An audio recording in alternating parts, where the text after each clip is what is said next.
road na mga buddy. Padulong sa site sa Panabo na bagong project na engineer. So deployed ta karon og kuan DET-12 o Glishite na S130-8 na bako. So first na i-deploy do kayo net. After ani mato dito sa site, kato na pong 2 ka unit ang iyang i-pick up na pod.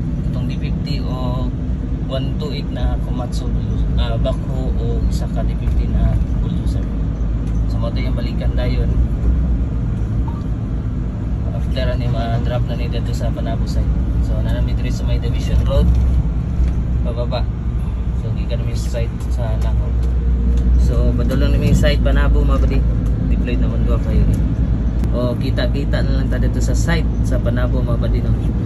Para i-drop na to ang 2 ka unit. Then mag-start na po sa bagong project ni engineer. So mo lang to mabadi. So amping sa tanan kanunay sa tong biyahe.